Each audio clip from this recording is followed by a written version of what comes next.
BJP ಮುಖಂಡರುಗಳಿಗೆ ನಾನು ನೇರವಾಗಿ ಒಂದು 2-3 ಪ್ರಶ್ನೆಗಳನ್ನು ಕೇಳ್ತೀನಿ. ದಯಮಾಡಿ ಇದ್ರ ಬಗ್ಗೆ ಮಾತಾಡಿ. ರೈತರ ಬಗ್ಗೆ ನಿಮ್ಗೆ ಅಷ್ಟೊಂದು ಕಾಳಜಿ ಇದ್ದರೆ ಮಹದಾಯಿ ಬಗ್ಗೆ ಮಾತಾಡಿ, ಅಪ್ಪ ಕೃಷ್ಣ ಬಗ್ಗೆ ಮಾತಾಡಿ, ಆಲಮಟ್ಟಿ ಡ್ಯಾಮ್ನ ಎತ್ತರವನ್ನು ಹೆಚ್ಚು ಹೈಟ್ ಮಾಡುವಂಥದ್ರ ಬಗ್ಗೆ ಮಾತಾಡಿ, ಮೇಕೆದಾಟು ವಿಚಾರ ಮಾತಾಡಿ, ಅದಕ್ಕೆ ಅನುಮತಿಯನ್ನು ಕೊಡಿಸುವಂಥ ಕೆಲಸವನ್ನು ಮಾಡಿ, ಗೆಜೆಟ್ ನೋಟಿಫಿಕೇಶನ್ಸ್ ಏನು ಮಹದಾಯಿ ವಿಚಾರದಲ್ಲಿ ಆಗಿದೆ ಅದನ್ನು ಇಂಪ್ಲಿಮೆಂಟ್ ಮಾಡುವಂಥದ್ದಕ್ಕೆ ಪರಿಸರ ಇಲಾಖೆಯಿಂದ ಅನುಮತಿ ಕೊಡಿಸುವಂಥ ಕೆಲಸ ಮಾಡಿ, ಮೇಕೆದಾಟು ವಿಚಾರಕ್ಕೂ ಅಷ್ಟೇ ಅನುಮತಿಯನ್ನು ಕೊಡಿಸುವಂಥ ಕೆಲಸವನ್ನು ಮಾಡಿ, ಡ್ಯಾಮ್ ಕಟ್ಟುವಂಥದ್ದು ನಾವು ರೆಡಿ ಇದ್ದೀವಿ, ನೀವೇನು 5 ಪೈಸೆ ಕೊಡಬೇಡಿ.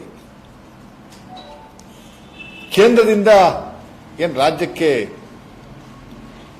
GST ಸುಮಾರು 45,000 ಕೋಟಿ ಬಾಕಿ ಉಳಿಸ್ಕೊಂಡಿದ್ದೀರಿ, ಅದನ್ನು ಕೊಡಿಸೋ ಬಗ್ಗೆ ಮಾತಾಡಿ. ನರೇಗಾಡಿನಲ್ಲಿ 8,500 ಕೋಟಿ ಬಾಕಿ ಇದೆ, ಅದು ಕೊಡಿಸಿ. 15th ಫೈನಾನ್ಸ್ ಕಮಿಷನಿಂದ 5,695 ಕೋಟಿ ಬಾಕಿ ಉಳಿಸ್ಕೊಂಡಿದ್ದೀರಿ, ಅದನ್ನು ಕೊಡಿಸಿ. ಬರಗಾಲದ ವಿಚಾರವಾಗಿ ನಿಮ್ಮದೇ ರಿಪೋರ್ಟ್ ಪ್ರಕಾರ 35,000 ಕೋಟಿ ಲಾಸ್ ಆಗಿರುವುದು ಕರ್ನಾಟಕದಲ್ಲಿ, ಅದನ್ನು ದಯಮಾಡಿ ಕೊಡಿಸುವಂಥ ಕೆಲಸವನ್ನು ಮಾಡಿ. ಆಮೇಲೆ ಈ ಕೇಂದ್ರದ ಯೋಜನೆಗಳೇನಿದಾವೆ 50-50 ಅನುಪಾತ, 60-40 ಅನುಪಾತ, 80-20 ಅನುಪಾತದಲ್ಲಿ 60 ಯೋಜನೆಗಳು ಆನ್ ಪೈಪ್ಲೈನಲ್ಲಿರುವಂಥದ್ದು. ಅದಕ್ಕೆ ಈಗ ಇತ್ತೀಚಿನ ದಿನಗಳಲ್ಲಿ ಅದನ್ನು ಕಮ್ಮಿ ಮಾಡ್ಕೊಂಬರ್ತಾವೆ.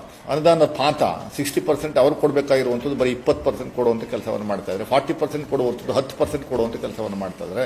20% ಕೊಡುವಂಥದ್ದು 0% ಕೊಡುವಂಥ ಕೆಲಸವನ್ನು ಮಾಡ್ತಾ ಇದ್ದಾರೆ. 2021-22 ಸಾಲಿನ ಅವರೇ ನೀಡಿರುವಂಥ ಮಾಹಿತಿ ಪ್ರಕಾರ ರಾಜ್ಯಕ್ಕೆ ಸುಮಾರು 25,000 ಕೋಟಿ ಬರಬೇಕಾಗಿದ್ದು ಬರೀ 13,000 ಕೋಟಿ ಬಂತು. 2022-23 ಸಾಲಿನಲ್ಲಿ ಬರೀ 5,000 ಕೋಟಿ ಮಾತ್ರ ಕೊಡುವಂಥ ಕೆಲಸವನ್ನು ಮಾಡಿದ್ರು. 2024-25ಕ್ಕೆ ನನಗನ್ಸುತ್ತೆ 0 ಕೊಡ್ತಾರೆ ಅಂತ. ಯಾಕಂದ್ರೆ ಬಿಜೆಪಿ ಸರ್ಕಾರ ಇಲ್ಲ ಇಲ್ಲಿ, ಕಾಂಗ್ರೆಸ್ ಸರ್ಕಾರ ಇರೋದ್ರಿಂದ ನಮ್ಗೆ ಎಷ್ಟರ ಮಟ್ಟಿಗೆ ಯಾವ ಹಂತದಲ್ಲಿ ಎಲ್ಲೆಲ್ಲ ತೊಂದರೆ ಕೊಡಬೇಕು ಆ ತೊಂದರೆ ಕೊಡುವಂಥ ಕೆಲಸವನ್ನು ನಿರಂತರವಾಗಿ ಬಿಜೆಪಿಯವರು ಮಾಡ್ತಾ ಇರುವಂಥದ್ದು ನಾವು ಕಾಣ್ತಾ ಇದ್ದೀವಿ.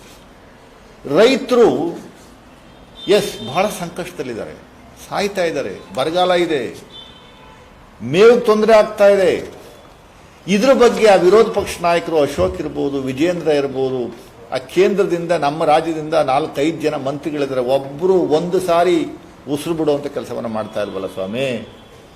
ಪ್ರಹ್ಲಾದ್ ಜೋಶಿ ಅವರೇ, you are happen to be very very close confidant of Shri Narendra Modi. ಯಾವತ್ತಾರು ಒಂದು ದಿವಸ ನಿಮ್ಮ ಸಮಸ್ಯೆಗಳು, ನಿಮ್ಮ ಭಾಗದ ಸಮಸ್ಯೆಗಳ ಬಗ್ಗೆ ಎಲ್ಲಾದರೂ ಮಾತಾಡಿದ್ದೀರಾ ಪ್ರಹ್ಲಾದ್ ಜೋಶಿ ಅವರೇ? ಶೋಭಕ್ಕ ಅವರೇ, ಚಿಕ್ಕಮಗಳೂರಿಗೆ ನೀವು MP ಆದಮೇಲೆ ಎಷ್ಟು ಬಾರಿ ಚಿಕ್ಕಮಗಳೂರಿಗೆ ವಿಸಿಟ್ ಮಾಡಿದ್ದೀರಿ? ಮಂತ್ರಿ ಆದಮೇಲೆ ಎಷ್ಟು ಬಾರಿ ವಿಸಿಟ್ ಮಾಡಿದ್ದೀರಿ ಅನ್ನುವಂಥ ದಯಮಾಡಿ ಸ್ವಲ್ಪ ತಿಳಿಸ್ತೀರಾ?